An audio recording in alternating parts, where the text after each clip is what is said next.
Hello, this is Dylan Moore with iRead It TV coming to you today. It is Tuesday, February 22nd, 2022. That is a lot of twos. And today I have Ben Garcia on the show. Ben is running for the U.S. House of Representatives in Washington 4th District, which that number may not mean anything to you coming out the gate here, but it will once we talk a little bit more about it and you realize what position it actually is in. There's a little bit of national drama wrapped up around this one, but I'm sure we'll get into that. First and foremost, Ben, thank you for taking the time to come on the show today. Well, thank you very much, Dylan, for inviting me, and especially those guests that you have on there. I really want to make a difference for our 4th Congressional District. I'm basically a lifelong member of our district, grew up in Sunnyside, was born in Sunnyside, and the only time I've really left this area was usually for when my father was with the Army Rangers at Fort Bragg or when I went to go deploy in Iraq. That's great. That's great. So I do want to jump right into the drama. Okay, absolutely. So Dan Newhouse is the Republican incumbent, and you're on the Republican ticket. So if for those who didn't immediately recognize that name, you'll see why that's important. But why is it important for you to run against the sitting Republican incumbent, Dan Newhouse? Well, first and foremost, Dan no longer represents the constituents that are here in the 4th Congressional District. That's one of the bigger reasons. But second of all, in 2015 and 2016, I got involved with Clint Didier. I was on his staff. And so I had already technically been in a race against Dan Newhouse because he doesn't no longer understand what the 4th Congressional District is about, our way of life, our culture. And he's conformed to many of the ways of what big government is. And he's not there to go ahead and protect all smart farmers and also the constituents here. So he's lost perspective on that. Well, and that, excuse me. There's also the very big, the national news, like I was mentioning. Dan Newhouse was one of the, 7 Republicans, I don't remember how many it was, that voted for Trump's impeachment in 2020. So he's I know Republicans don't like it when you say this, but I'm outside the sphere, so he's a rhino. Well, people have the right to their opinion, and I don't disagree with that. What I will say is this. When Dan Newhouse went ahead and voted to impeach President Trump, this is about one of the only times I ever heard him really speak up in all the years that he's been in office. Right. The one time he grows a set of balls. Yeah, there you go. When you had the riots happening in Seattle, I went down over there to see for myself. I went over there, and the second trip I made, I actually spoke to Black Lives Matter leadership. And I got to tell you, we didn't agree on a whole lot. But I did bring awareness to the fact that people do feel oppressed by the fact that the graffitiing, the vandalism, and many other things that were occurring. But they did bring some attention to me when I went ahead and I went to Pioneer Square. Now, Pioneer Square, I cannot believe the amount of homelessness that was there. Tent city that was established. It's disgusting, isn't it? It is absolutely. There was feces on the cement. You will see needles here and there. And it's like a third world country. And one of the most beautiful cities there is in our great United States. And so for me, this isn't a Republican or Democrat issue. This is a health and safety issue. Mm-hmm. And I got to tell you, I'm not going to stand idly by and be quiet when I become your next U.S. congressman in the 4th Congressional District. I will win this election. Now, the fact is, I'm going to stand for what is right. I'm going to stand for justice, and I'm not afraid to go ahead and speak to folks that don't quite have the same frame of mind I do. But if we're going to find solutions and you're going to represent all people, you need to be willing to go ahead and go out there and meet them halfway, even on their territory. And I'll tell you, I'm taking on this dedication with the same passion that I did when I volunteered for combat in Iraq. I didn't have to. I had 7 years in. I was honorably discharged. I was working on a double major, and I wanted to be a teacher. But 9/11 happened, and I'm the only one in the race that is a combat veteran. And 9 months into Iraq, I ended up getting injured. And that injury led me with the Wounded Warriors down at Fort Lewis. So I spent 3.5 years allowing my hand and surgeries to occur so I could go ahead and heal. But during that time, I got to spend with incredible heroes. Those heroes, suffered traumatic brain injuries, loss of limbs, loss of eyes, wheelchair bound. You hear some of their cries at night, severe post-traumatic stress. When I was a roommate with one of my fellow soldiers, and you see the horrors of war, and when you see where America is today politically, it's here trying to change our Constitution on what we were founded on. And we no longer have enough representatives who are supposed to be there for their district and fight for this belief. We all should be loving our flag. That is the common union that we have as Americans. And Dan Newhouse no longer supports any of that. He doesn't represent the 4th Congressional District. When he voted to impeach President Trump, that was a huge mistake. And like I said, I didn't get into this race because of the one thing Dan Newhouse did that was horrific, which is unbelievable.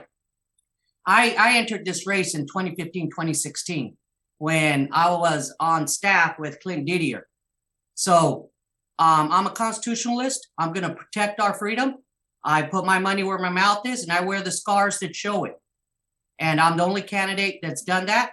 And I bring a very unique perspective with working with others. When I played college ball years ago, I was also Ebony Senate rep for the Black Americans at my college. So the leadership is there. The life experience is there.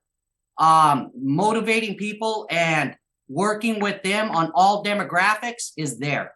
I'm one of the more unique candidates you will find out here running, especially here in 4th District, but in all the House of Representatives.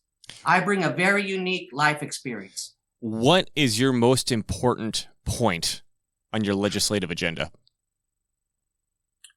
Ensuring 2 things, and it's all rolled in together, that we protect our farmers, we protect our ranchers, and we protect the integrity and the pay of the farm workers. Because when you take away and unfold the onion of what federal funds, federal employees, state, local municipalities, you peel the onions of government, and then you see other than non-government that are receiving public funds, what you find in the backbone, which is the 13th, ranked 13th in our gross domestic product, is farming in this state at $51 billion. Mm-hmm. So we need to go ahead and ensure that we protect private industry, small business, and our farmers. And our farmers are the backbone and ranchers of the 4th Congressional District. Can you unpack that a little bit? So when we're saying protect the farmers, can you give a concrete example of what the problem is and what the solution could be? You could take a look right now. Brad Clifford, who's running for Congress, made a huge mistake in my eyes. He's supporting the fact that 3 months, 12 weeks out of any year, that a field worker can go ahead and work up to 50 hours without overtime pay. That is absolutely horrific. Mm-hmm. And the explanation that's being given is the fact that, our small farmers can't afford the overtime. It's too impactful. And we have this problem because we've had inept legislators in the state and also down at Washington, D.C. representatives that haven't found a solution for this. And my solution is this: we need to increase tariffs and allow that increase to subsidize hourly wages for the next 7 years for our farm workers. And we need to go ahead and look at the Department of Agriculture and say, okay, because government's gotten too involved in saying this minimum wage this minimum wage that, regulations this, regulations that have hindered the small farmer, and say it's time to pony up and have the Department of Agriculture go ahead and start on our free lunch menus purchasing our local products at a higher price. So then the farmer has 7 years to make their economic adjustments and marketing adjustments that are going to be needed as labor goes ahead and determines what it should be during that process. So yeah, we are continuing to refine that plan, but Department of Agriculture is going to have to pony up, and so are the foreigners going to have to pony up on tariffs, because we are impactful in this 4th Congressional District. For example, the H-2 program. The H-2 program is to allow foreigners to come over here and work in agriculture, right? Well, a lot of that money that they earn goes out of country, not back into the U.S. So we need to find solutions to where we're having our money and our workers and it's being spent here. So to think that it's wrong to increase tariffs, no. We are helping other parts of the world develop because the money's going out of country. So it's time that we protect our farmers and our ranchers to go ahead and find a solution within the next 7 years. So that's one of the programs that I want to go ahead and propose, to protect the farm workers and the farmers. And our way of life. That segues straight into illegal immigration, doesn't it? Because absolutely. Because I mean, I'm not going to say I know that this is the big thing affecting wages of farm workers, but I'd say it's in one of the top 3 affecting the wages of farm workers. If we've got wave after wave after wave of illegal immigrants coming in, a lot of them end up as farm workers. How does that affect the farm workers and the development of the country and the economy of everything? Right. I mean, we first and foremost, we have to deal with finding an issue with the illegal immigration, and that first priority is finishing up the wall. Okay, that's for the security of our country first and foremost. That's above all. I mean, when I went into combat, that American patch right there, that combat patch that goes on your right shoulder, that's what I promised to protect. Irregardless, left or right, that is something that needs to happen. And after that, we got to find solutions for either the H-2 workers or those that are already here right now. And I think, we need to look back at what Reagan had done, but put more teeth and more conditions back at what he had in 1985 and find that solution, because we can't ignore it. I mean, this is the huge elephant in the room. Yeah, the illegal immigration. Okay. Absolutely. There's no ignoring it. And to be honest, we really don't know how large this issue is. And believe me, I've talked to some important organizations that deal with immigration all the time, and you got numbers from 12 million to 30 million, right? Yeah. I mean, the fact that we can't even really agree on what the number is, we don't know how bad the problem is. And so we need to be able to find solutions, but we can start looking at like DACA, because we do have folks that have registered, and every 2 years they continue to reapply to see if there's going to be a solution for citizenship, American citizenship, so we could have some numbers there, but we need to be able to go ahead and find a solution, especially in our 4th Congressional District. We aren't necessarily, a southern border state, but we have many workers, and I can sure tell you feels that like it. Yeah. Well, I went to go work the fields this summer. Yeah. So I went out there as an American, and I was out there working the fields for a very large company, and I did an apple orchard, which was pretty amazing. But I will tell you, my first month was pretty tough. I've been behind the desk a little too long, and I made some great friends. But you're seeing a lot of those people that at one time were illegal and now have become American citizens. You see the strength of many Latino women out there working out there in hard labor. And you see, the person that I made a very good friendship is in his 70s that, have been working since the 70s out in the fields here in the United States. And so I developed those relationships out there. And a good portion of them were citizens, but they had been illegal. And if it wasn't for President Reagan at the time taking an unpopular stand, which is an unpopular stand now, that's the difference between me and the other candidates. I'm going to let you know where I stand and what's in the best interest of the 4th Congressional District. I'm not here to win a popularity contest. I'm here to go ahead and make an impact and a positive impact for our 4th District. Our way of life, it is a very unique culture. We are hardworking. We're not asking government to give us things for free. We're willing to go ahead and we want to prosper. The problem is that we've allowed government to prosper through taxation and have all these unbelievable programs. And we've taken it away from the prosperity of the American people. Now, that is against our Constitution. We are supposed to be the ones prospering. When the American citizen prospers, the American people prosper and the government prospers. And Reagan said it well. The problem with government, it's in the way. That is the problem. And I'm not here, like I said, to go ahead and win a popularity vote. I'm here to make that difference for the 4th Congressional District. When I go to Washington, D.C., yes, I got to work with people, but I am representing them and I am representing their interest. This is not about title. This is not about money. This is all about my love of my country. That same love that I had when I went to combat, And let me tell you, I didn't say no to a mission. I went outside the wire many times.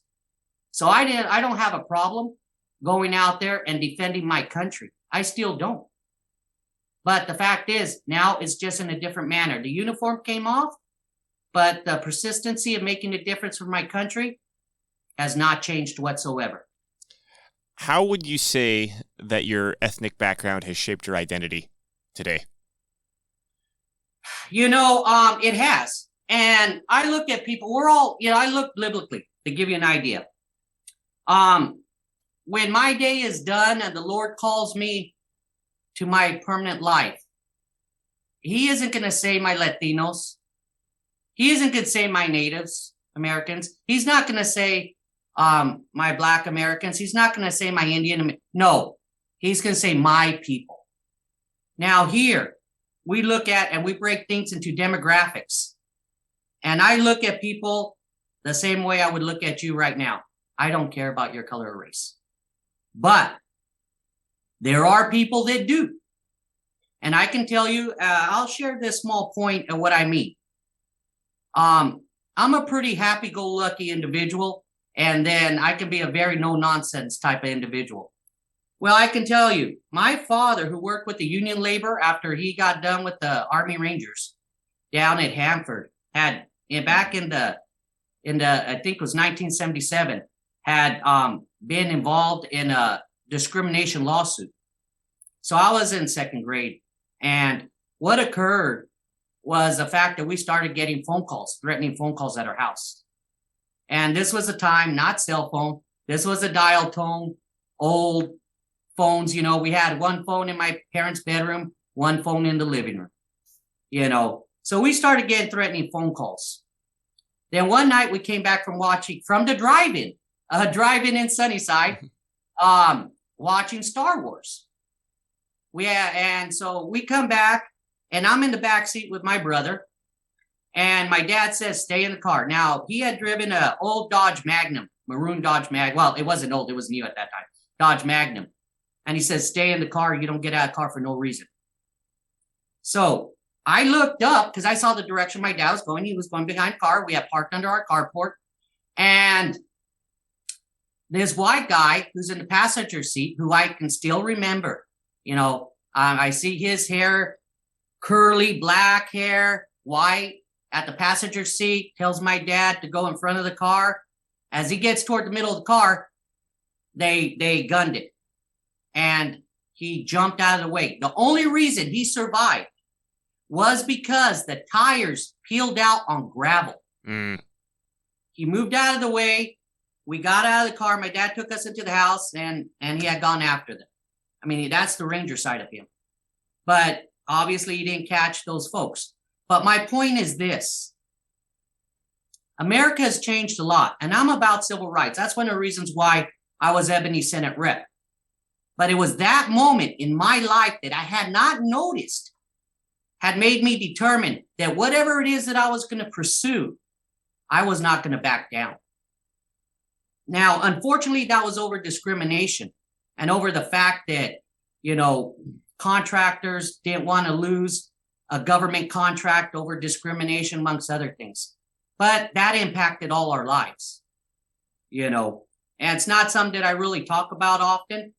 But the fact is, I am a product of the civil rights movement. And the last thing I want to see is any reverse discrimination or any discrimination whatsoever. There are many good people of white, black, and others, Black Americans, that gave up their lives so I can prosper. So when I head up to the U.S. House of Representatives, understand this. I will be representing all Americans. And it's my life, the way I grew up, that is impactful, that won't allow me to waver, because that's who I am. So I want to make a difference for many people. And that's one of the reasons I've always been able to talk to other cultures very well and been well received, from all diversity, from white Americans to Black Americans to Asian Americans to many others. And that background right here in this other picture, right there, I'm of the Seminole Negro descendants. So, we are not afraid to take unpopular stands by ourselves. I certainly am not. That leads into my next question, which is, what sort of wisdom can be brought to the table here from the Seminole descendancy? Mm-hmm. What I will say is this. You take a look at the Colville tribe, and you take a look at the Yakama Nation tribe and treaties in which they have. I honor their treaties and honor their what agreements they have made. There is one thing, though, that I must say that I've made it very known that I will stand on protecting our dams. Mm-hmm. The lights are not going to turn off under Ben Garcia's watch. And I will tell you, the Columbia Dam system, whatever phase it's at, that needs to be completed, will be completed. I will talk with reason with the tribal members, and I will talk with reason with many of those that don't want to see this happen, whether they're environmentalists or whatnot, or protecting salmon. But I will tell you, I will protect the prosperity of the 4th Congressional District. And I will be fair, but it will get completed under my watch. And I'll probably take 2 terms, but that will get completed, because you're having to talk about engineer reports, what phase we're at, feasibility studies, also talking about your NEPA and SEPA standards, and see what updates happen so we can protect that, the wildlife, So there's a whole lot of process that goes into that. But I want to make sure and ensure that the taxpayers know that you're sending someone into office who really understands how government works in many different ways. Because I did work 10 years for federal government as an underwriter. And I've also been a city treasurer. And I have learned a lot in my life. And I am also a combat veteran. This flag here is what I promised to protect. And that's what I will do.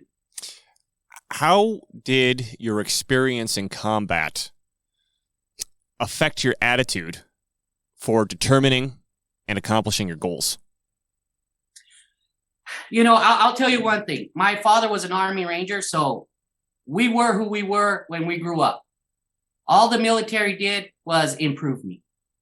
Like, for example, I played college sports years ago. Mm-hmm. And then when I went into military, I took the fitness award, graduated with honors, many other aspects, accolades. I'm grateful to wear the uniform, but pretty humble. I have medals like global war on terrorism and whatnot. And that is very nice, and to each their own. But for me, it was just the opportunity to go out down there and serve. But I will tell you about one big life experience that I had over there. Two.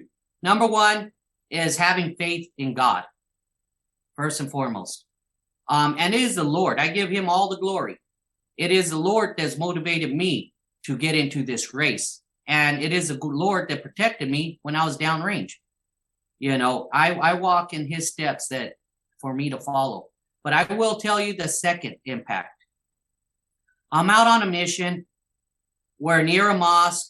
And we're getting intelligence. The leadership's getting intelligence. We're providing the security at this mosque.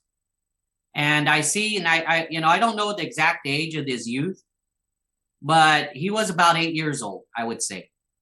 Comes up to me and says, you Americans killed my family. You Americans killed, my friends. And he had every reason, and I have no reason not to believe him. Look, there's collateral damage. Why, and this is an 8-year-old kid. Why would he lie to me? Mm-hmm. But he's not angry at me.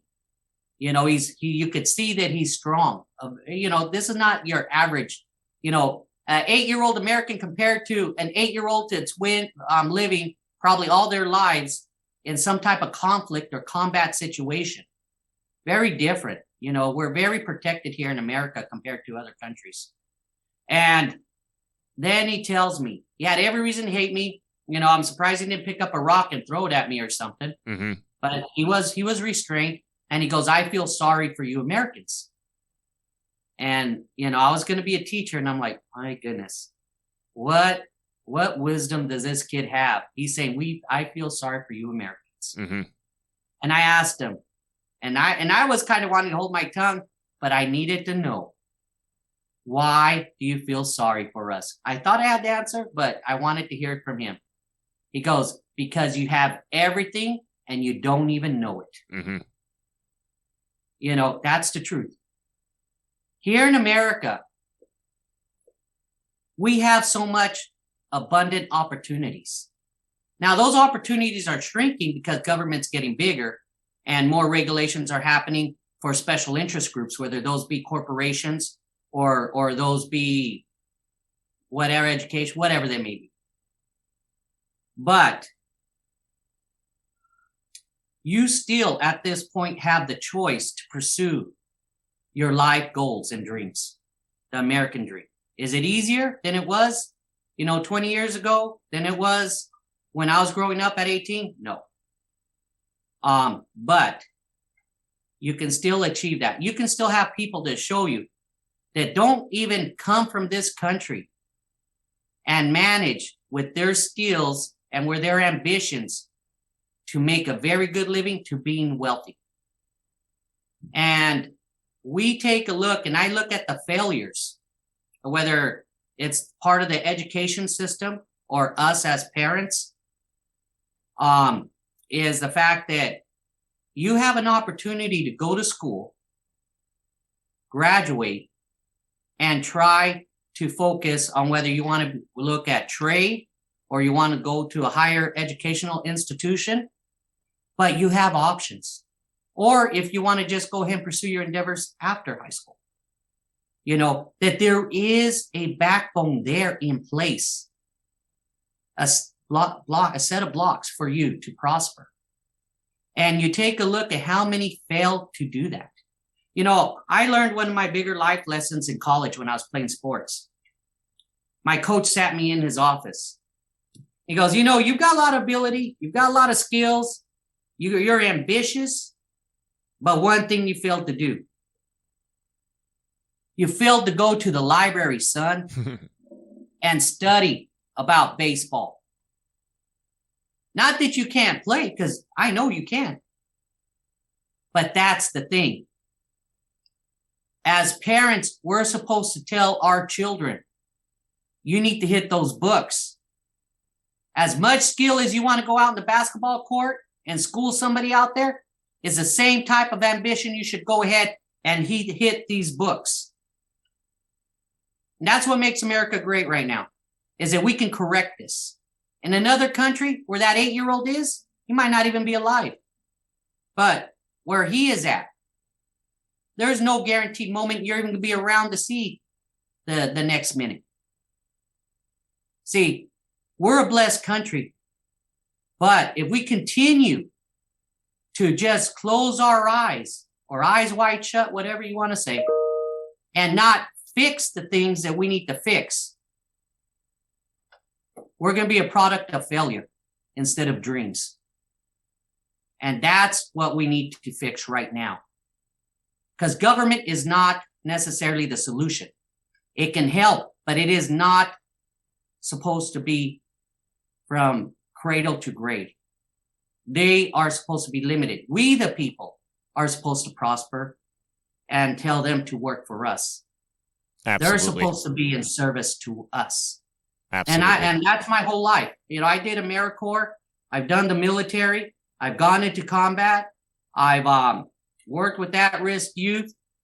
I've done many runaway reports when I worked as a youth counselor. There's a lot of background that I have. I've been a field laborer out in the fields to working with even our union laborers, 348 out of Richland, Washington, and Labor Union 242 out of Seattle. So I remember when I'm going near that Rainier sign in Seattle, shoveling concrete for barrier work down I-5. You know, and at 18, I was getting paid $15 an hour. And I asked my, it was concrete barriers that I was working for when I was up in Seattle. And when I was working at Hanford, 200 West, I worked for Garco Construction doing, you know, laborers work. So anyways, my first day, I have a meal, you know, there, and I'm shoveling concrete. I'm setting up forms. I'm learning how to do my job. And I asked one of the workers there, I go, hey, when do we eat? And he goes, when the concrete stops, son. Yep. That's when we eat. Mm-hmm. You go, we eat. You know, we're here early in the morning because you got I-5. You've got to set up your flaggers. Got to set up your perimeter. And you hope that the traffic slows down around you. It's not always the case, but slows down so you don't become, you know, a pin hit by a car, you know. So, yeah, it was a learning experience. Good pay, loved it. But I realized one thing when I was out there working construction, that there were a lot of people that already had 20 years in, and they had a lot of broken bones and wear and tear on their physical body. And I decided kind of at that point, I go, you know what? I like this work. It's good pay, but I kind of want to keep my extremities as strong as possible without getting beat up in that type of field work. Mm-hmm. So I knew that I wanted to go back to college. Yeah.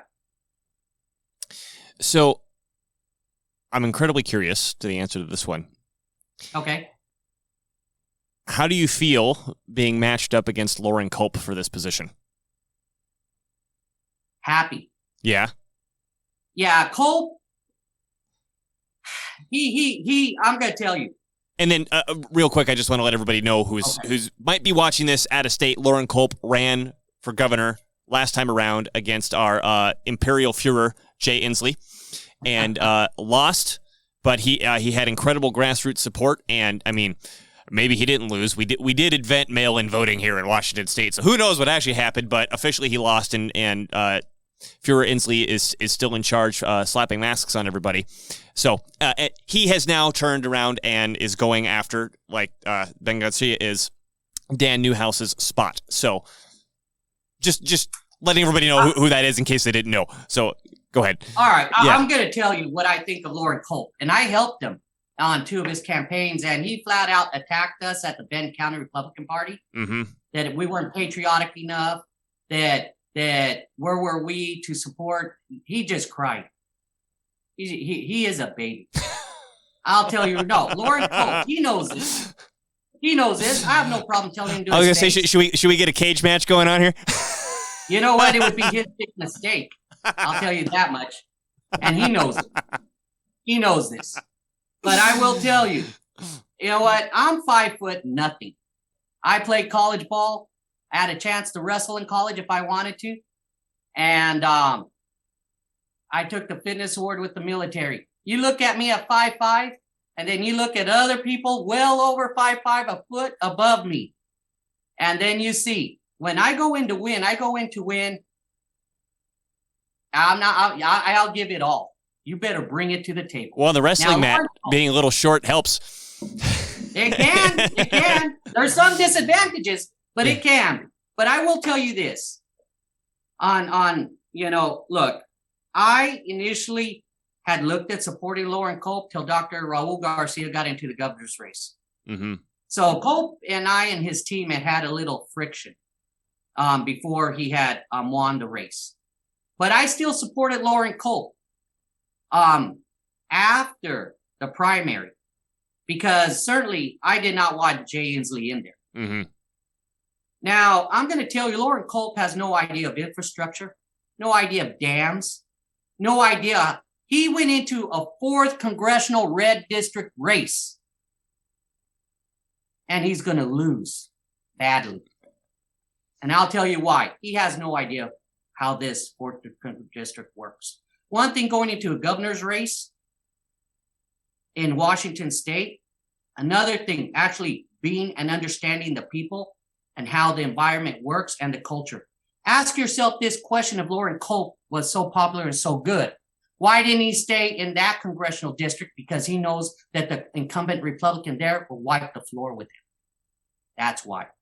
Lauren Culp, if you wanted to make that difference, I would have given you an applause if you would have ran in your district instead of moving from Republic, where you loved it so much. You're an opportunist. And that's what you did. You became an opportunist. If you held strong to your convictions of who you are, you don't see me jumping around any other district. As a matter of fact, I had an interview with the CIA back in 2006 for paramilitary operations overseas. Did well on the interview. But you want to know what kept me from pursuing that position further? I love this home of mine. I love my 4th congressional district. And I had missed home. Now, I walked away from a federal government career of 10 years because the Lord changed my heart in 2015 to get involved in politics and to make a difference for our American people. So it's got nothing to do about Lauren Culp, Dan Newhouse, or any other person. The stage is ready for its first minority U.S. congressman in the 4th congressional district. And I say that proudly because I will bring more people and a winning attitude with winning conviction to the Republican Party. Take away the Democrat lies and narrative that they're there for the minorities on the leadership side and that they're there for the very poor. I am one of you. I've been here all my life. I've defended this soil. No one can say that. Campaigns, oh, that ain't the same thing as war. You know, making laws that prohibit the prosperity of farm workers. Voting to give Jay Inslee emergency powers. Ask yourself, that Republican Party, where you stand at right now. Because we all know they all voted for it. Yeah.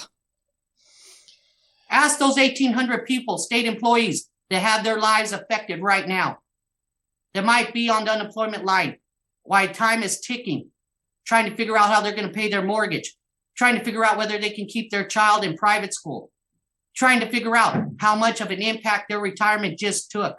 And that wasn't because of something that happened in New York City at the stock market. That's because of the poor decisions you made. Ask yourself, when you voted for the 3/10 law, voted a permanent tax in to help Jay Inslee, because it's supposed to help the police. Ask yourself where that money went. You think it's going to go for the police, or you think it's going to go ahead and pay for a Nigerian scammer? Sorry. Yeah. It's true. It's such a joke here. Oh my God, it's such a joke in Washington State. Yeah. Well, again, I hope I'm answering your question. You are answering the question, and I just want to explain my joke for someone who might not get it. Okay. During the immediate COVID bloom, when all the unemployment money was just falling from the skies, the Washington State supposedly lost $1 billion to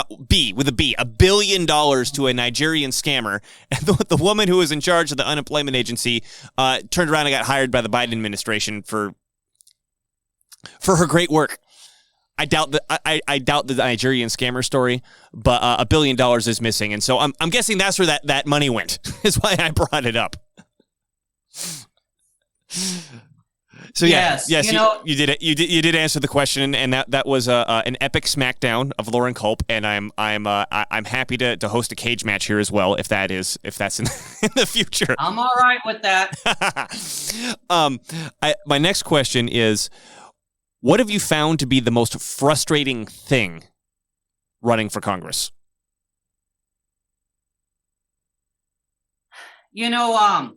I think the most frustrating thing is the position we find ourselves as Republicans in. That's the continuing loss of the governor's race.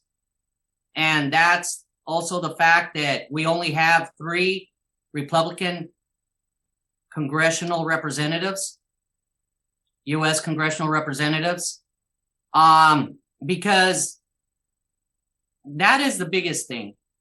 Until we learn to reach out to all people, until we learn to tell our story and win the day. We can talk about election integrity. I'm all for that.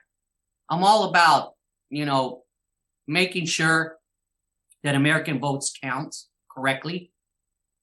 I'm all for that. But the bottom line is we have to blame ourselves for not winning the day over and not winning the story over. Yes. And let me tell you, if Lauren Culp wanted to win the governor's race, he needed to take it seriously. And what I mean by that is you can do all the rallies you want in all the red districts. You got our vote, man. Figure it out. But you should have gone to King County and tried to win the day. And I mean, you don't have to win King County per se, win the vote there. What you need to do is win 15% there to let them know who you are and why you're standing up. So, Culp, you can go ahead and be upset about, I was cheated. You know what? A lot of people have been cheated about a lot of things. You won't be the first one. You won't be the last one. If you want to talk about cheating, you can talk about Bernie Sanders. But the fact is this. You need to have a personality. You need to have a winning attitude. You need to have life experience. And you need to understand that when you're in a fight, you better know how to win. He doesn't represent any of that. So, I'm going to tell you, when I win this race, and I say that with confidence, did I say be easy? No. I ain't going to blame anybody if they don't put me on the radio. I ain't going to blame anybody if they don't send me emails when I'm supposed to show up at a speech. I ain't going to blame anybody. No. I know these things happen. That's politics. But Ben Garcia and his staff are going to make sure that the people know who he is. And we're going to go out there and we're reaching out right now. We're out here right now with you. And we're cooking. And we're going to be cooking more. And we're going to have the votes needed to get into that general race, to get past the preliminary. And I can say that with confidence. And I will be your next U.S. representative for Congressional District. And I want to work with all people. So I open the doors to everyone. And this office here, campaign office, how long do you think I rented it for?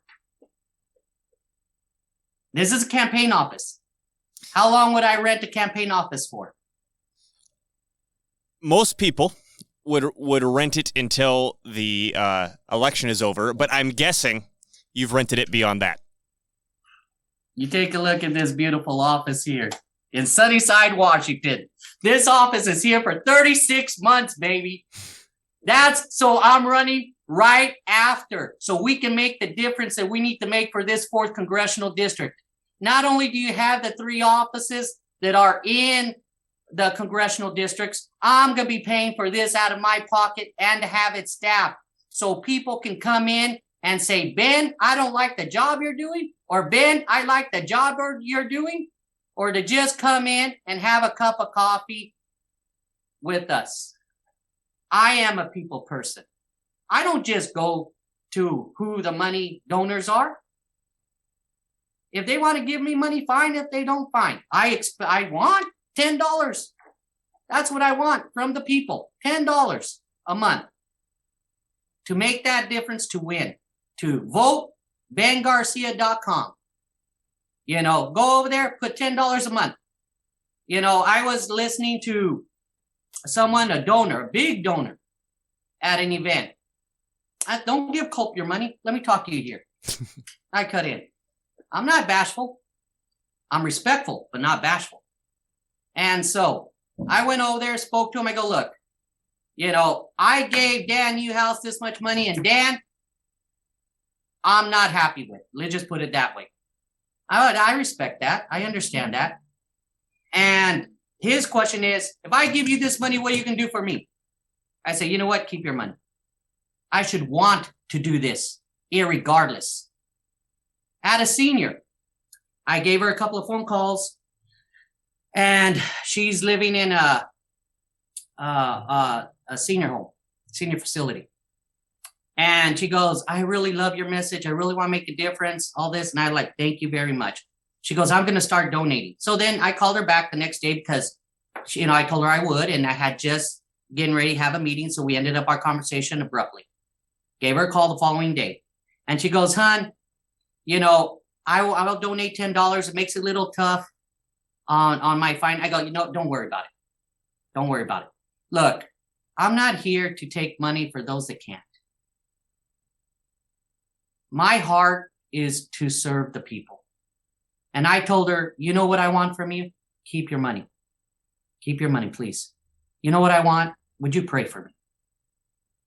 Okay. See, they say you need $2 million to win this race. No. Not in the modern day. This race. Not this race. Yeah. I know I have a number in mind that helps. But I understand the American situation in life. I know our farmers are hurting. I know our field workers are hurting. I know people are under duress by these mask and shot mandates. People have made their stand. Some of them have lost their careers. I understand.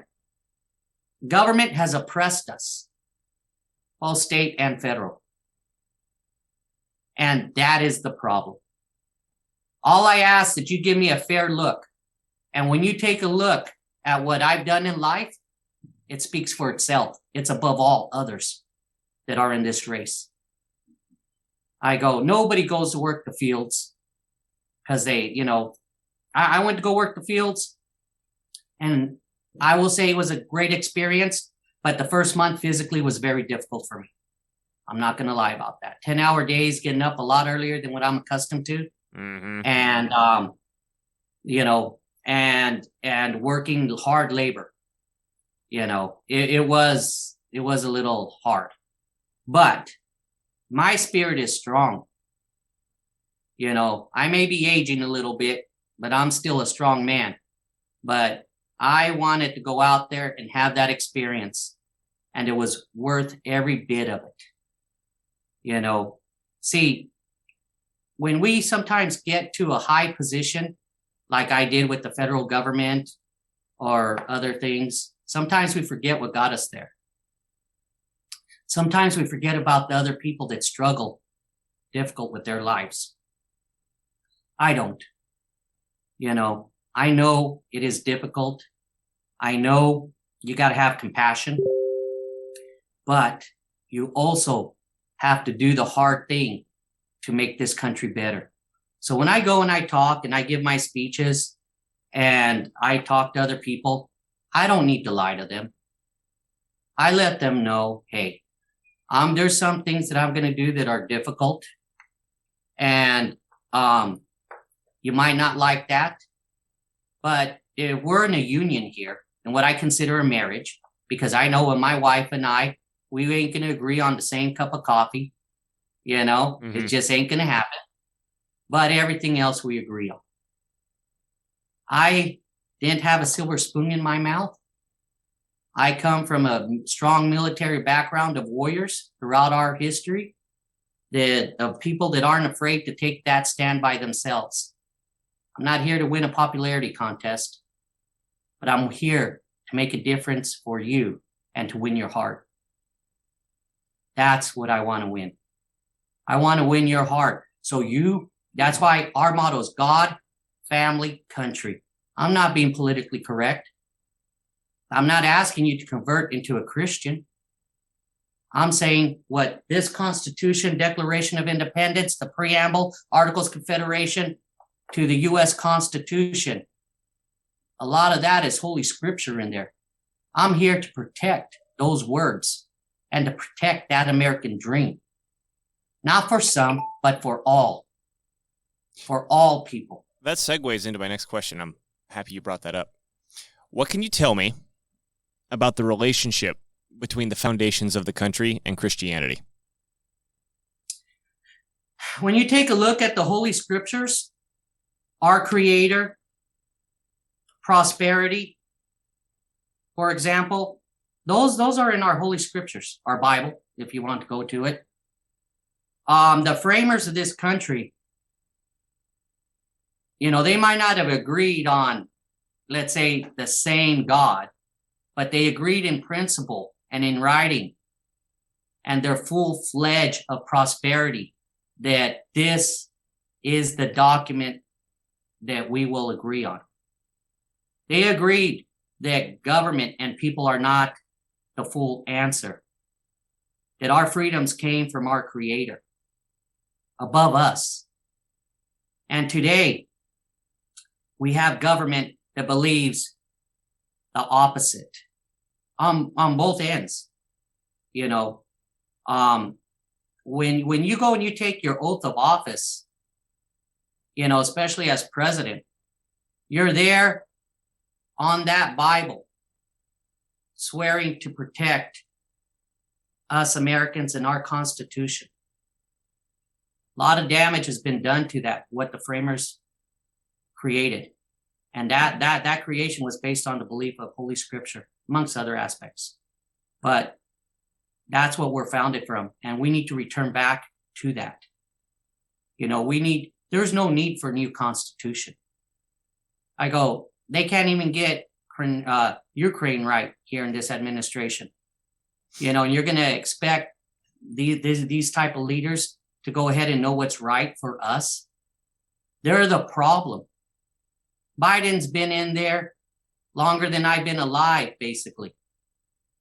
They're the ones that are in these throes of grips of power that have lost reality of who the American people are. You want to talk about how much a few pounds of hamburger meat cost?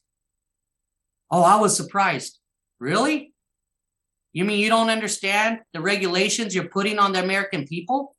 You don't understand how you're taking our ranchers out of business by continuing to have separate laws for the USDA and the American market here compared to foreigners? You don't understand that the truckers that are coming from Mexico don't have to necessarily have the same standards that the American truckers here? NAPA, all these other treaties. You don't understand that we no longer have pharmaceuticals being made in the United States, but in China, our frenemy. You're the problem. I am trying to be part of the solution. That is to bring American strength and prosperity back here. When Richard Nixon, I'm going to tell you, I want to talk about a reform program I want to do. Sure. Now, understand that I want to talk about strengthening our farmers and ranchers, and I've gone into that quite a bit. But I want to reform Social Security. Tell me about that. All right. Number one, once 90 days before you reach 62 to qualify for Social Security. That you fill out the proper paperwork and you have a few options. Number one, that you withdraw all of your Social Security with no penalty at 62. You mean one No lump sum? penalty. One lump sum, no Mhm. penalty. And this is one of the reasons why. Number one, when usually people are getting to the point of retirement, Social Security is a big factor. They say, you know, I'm going to have my retirement. I'm going to have this fixed income of $2,000 a month from the job that I worked at for 30 years. I don't have a lot of debt, and I've continued to pay into a Social Security program. And they say, and so we're going to have this fixed income. So I want to have the solution because we are supposed to prosper, not the federal government. So at 62, I say, I want to take the lump sum out. I want to go ahead. I owe about $30,000 on my mortgage, pay it off. Boom. I got my retirement coming in at monthly. Then I've got this lump sum of money. And so, you know what? My health isn't what it used to be, but I'm going to give maybe some of this to my grandkids. It's your money. It's already been taxed. There should be no penalty for you gifting to whether your grandkids or if you and your spouse, or if you want to go out and enjoy life with what you have right there. No penalty. Okay. Number two, if you know you're the type of individual that if given all this money, you're going to spend it at a casino all weekend, maybe you should take a 36-month program where you get all that for the next 36 months to go ahead. It's your money. Why is government holding on to it? Or the third, you're comfortable with the fact that maybe your family lives to be 100, 200 years old, whatever. Guess what? I like the fact that I'm going to get it monthly because I've taken care of myself. I don't show any symptoms of concern for my health, and I only expect to live a long, prosperous life and good for you. I wish that for everybody. Then maybe it's your time. But another thing, let's say both you and your spouse are ready to retire at the same time. One says, you know what, hon, I'm just going to go ahead and take it in 36-month payments, or I'm going to take it monthly, however long I live. Great for you. Or another one says, I'm going to take it all out so we can use it now, and then we'll live up because we're a married couple.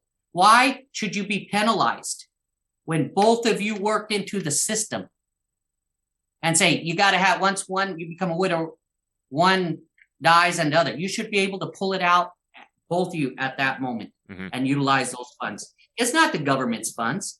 Then some people say, well, Social Security is going to go bankrupt. Well, let me tell you something. What standard are we on, or are we on a promissory note? This is a subject that's broached here a lot. I Read It TV does not support the gold standard. We'll put it that way. Yes, we're totally on a promissory note. Exactly. Yep. So it is their money. Let them have it. That is my point. Government is in the way. It's not the government's funds to prosper. It is yours. The other, if you have cancer,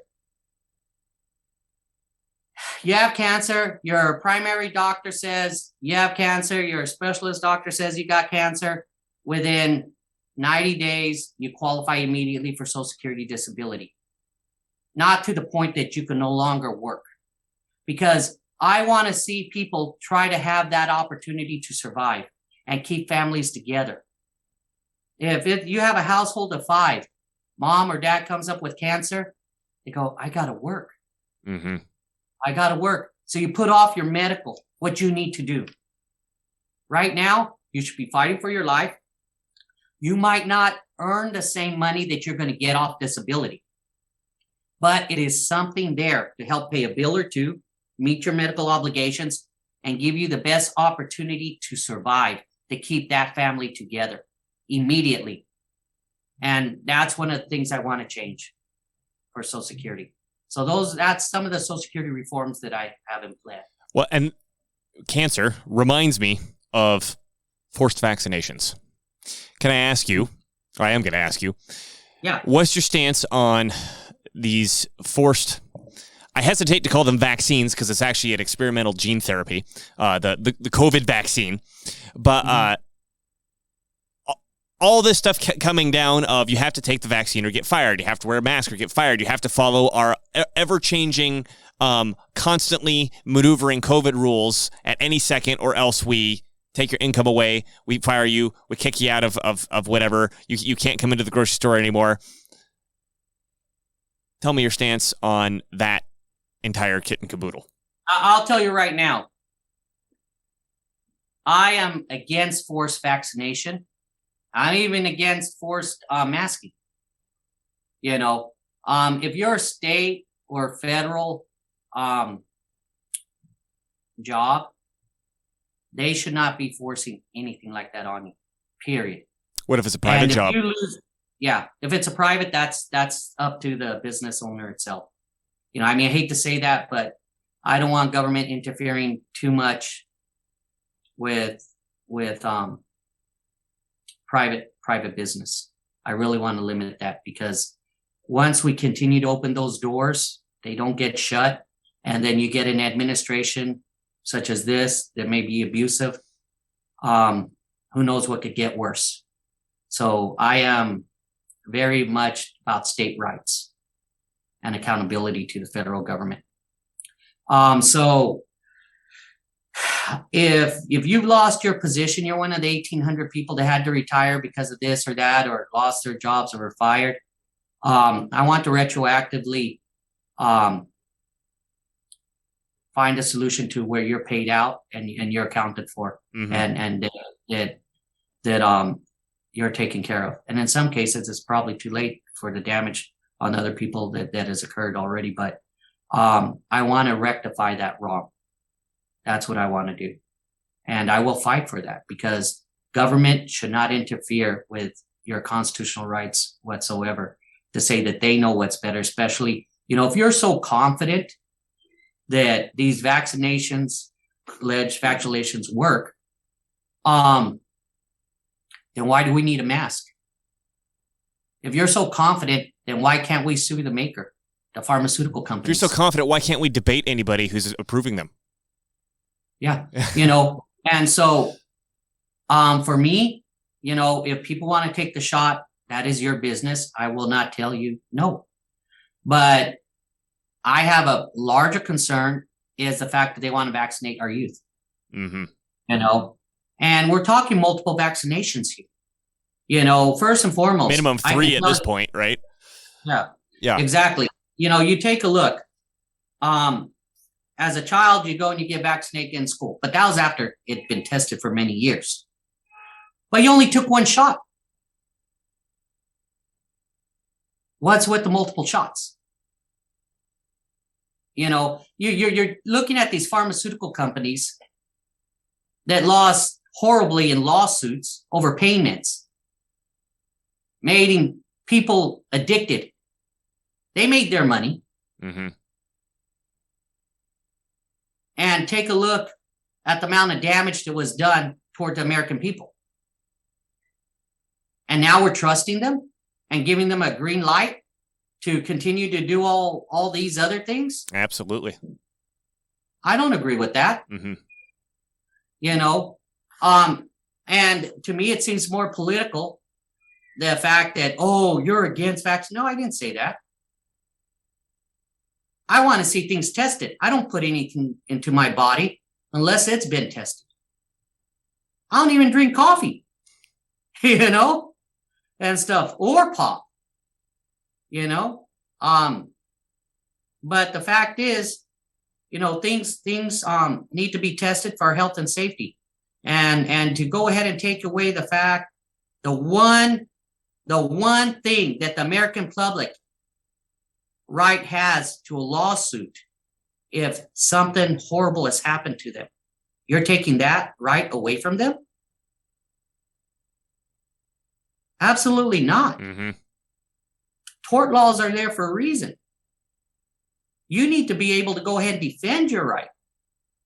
And we're seeing an administration that is oppressive.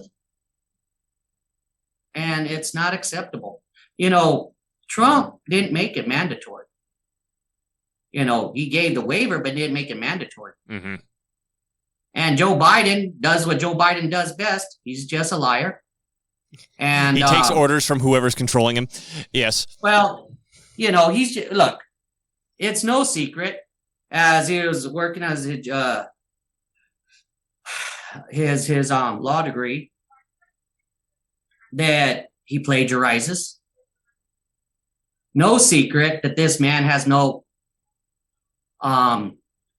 free thought in his head since he first ran for politics. People have paid him to do whatever it is that they wanted to have done. And we've known this for years. That's why he's had to get out of presidential races before. Because of the embarrassment. Mm-hmm. He is, frankly, an embarrassment. Oh, absolutely. And I'm not afraid to say that. Certainly he is our president, but I have a little difficult time trying to understand if this guy's in a phone booth, he can't fill it in with other supporters. Mm-hmm. I have a difficult time understanding that you're telling me Joe Biden got more votes than Barack Obama. Barack Obama? Yeah. No way. Yeah. I'm going to tell you, if it's Barack Obama and President Trump in a race, and you told me Barack Obama won, I'd believe that. I can believe that easily. Or you told me vice versa. I can believe that too. Because when you look at Barack Obama and when you look at President Trump, they bring it. They bring it. They Mm-hmm. bring the crowds. They bring the excitement. But you don't see that in Lauren Culp. Culp and Biden have so much in common. Oh. I guess we're going to take that clip and email it to him. Okay. They have so much in common. They're both in their basement. Okay. I didn't realize Lauren Culp was going to be coming back into this. So, is there any other thing that you wanted to get across that I didn't ask you?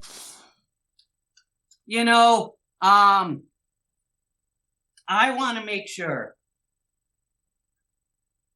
that we look at reforming education, giving parents their rights back, making sure that the department. Okay, sorry. No. Note for another question I have because you brought that up. Please continue. Okay. All right. Go ahead. So you brought up parents' rights. Who is the primary stakeholder in a child's upbringing? The parents. Just wanted to hear that. Is it the state? No. I'll tell you. Who is their first teacher? Because I was going to go to teaching. Uh-huh. The parents are the first teacher. Yeah. Yes. They are the ones invested emotionally, financially, and they're the ones that go ahead and back the schools to keep their doors open. So the teachers work for them. And we need to know what's happening. Now, this is, we need to get back to education. We need to get back. There's no reason to be teaching sex ed of any sort or gender differences of any sort, especially when we're talking our youth, probably 6 through K. Classroom management is the biggest worry for a teacher. Mm-hmm. Because I need to have control of the classroom in order to go ahead and teach the subject lesson. And then you're going to have those students that are falling behind. It is a crime what has happened with OSPI the last couple of years under this COVID mandate. They have ruined kids' future, period. Yeah. Period. There's no question about it. And I'm here also to protect teachers' rights. Because I was at a rally in Toppenish, Washington, where teachers were under duress because a superintendent has too much control, and his kids had gotten fired as teachers because they were allegedly drinking with students and taking drugs with students. Mm. And a lot of teachers spoke up. And so I support them. No one should be under duress. Same way I would support the COVID thing. When you see that there's wrong happening, you got to be willing to stand up. But the Department of Education needs to be reformed. And it needs to teach to the state standard. Washington, D.C. doesn't know how we live. Washington, D.C. doesn't know what subjects should teach. You're going to tell me they know about the 4th Congressional District? And that's because it's Dan Newhouse's fault. You know, he's been there. He's been in politics most of his life. Mm-hmm. And you ain't fixing these things? Brad Clippert, you ain't fixing these things? A state rep?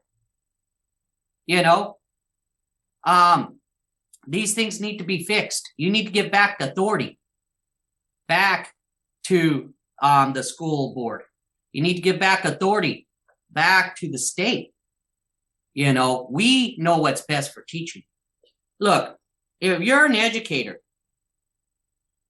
and you've got your teaching certificate, you've gone through classroom management courses, you've gone through law courses, you know, you've done all these things, your background check, all that. Then why do we have to handcuff on your ability to teach? If you've done all that and we've trusted you with a paycheck, why are you handcuffing the mind of how to teach? You know, for example, when I worked back, my goodness, I'm going to be giving my age. I'm 50 years old, so I'm glad to be, you know, that age. But I can tell you an example in Granger, Washington. There's one teacher in the beginning of the year would set up this timeline of American history. And the students would go ahead and paint, you know, time points of American history that were important, whether it's the 4th of July, and so on and so forth. Mm-hmm. Because sometimes just a book isn't good enough. You might, a kid might learn visually or being part of that, understanding that one part of American history. You know, the speech of Dr. Martin Luther King, I Have a Dream. You know, the 1887, you know, when the Constitution was finally, after 11 years, was completed. All these things. You know, people learn differently, which is great. But don't handcuff our teachers. You know, and I understand there's got to be accountability, but we no longer have accountability. You know, we've held the accountability away so nobody in education gets at fault. Mm-hmm. Used to have the WASL years ago. I remember taking the WASL. Okay. Yep. All right. Well, you had to show performance level standards to show that you actually learned. They got rid of that. You know, now they got Common Core, right? Mm-hmm. Oh, if you got 2 + 2 + 2, that's 3, because you got 2, 2, 2, 3, 2, 3 twos outside the thinking. Mm-hmm. No, they need to learn. They need to learn the math curriculum. They need to learn the science curriculum. They need to learn, you know, English curriculum. They need to learn American history curriculum. They need to learn civics. They need to learn these things, real things. And also on educational reform, it's I want to have, because we have FAFSA. How many people have taken a FAFSA loan, you know, and whatnot on reform? Well, I want to have higher institution accounted for too. And this is going to be one of my favorite subjects. If your educational institution is, let's say, given a degree out in movie production, now you go out and you recruit people for that program. So, you know, money's coming in. The students taking that money. You got guaranteed money coming in to finish this program for 4 years. After they graduate with that program, that degree, then what I want to have them is accountable. We withhold 25% in a separate account, third-party account, to release payment to either the student or to the institution for that senior year. Depending on whether or not I'm sorry. Whether or not I'm trying to answer. Please finish. Okay. Yeah. Depending on whether or not that in that movie production program that within 36 months they don't have a viable job in that production program, not working for Hollywood or somebody other than Hollywood, then that 25% is reimbursed back to the student for their loan debt instead of the higher education student, school institution. In other words, you're not getting paid. And if your program is failing, then guess what? You either get rid of the teacher, or you learn about capitalism, or you learn, because if your program's so good, you got people knocking at the door for those students. And if it isn't, then it's bogus.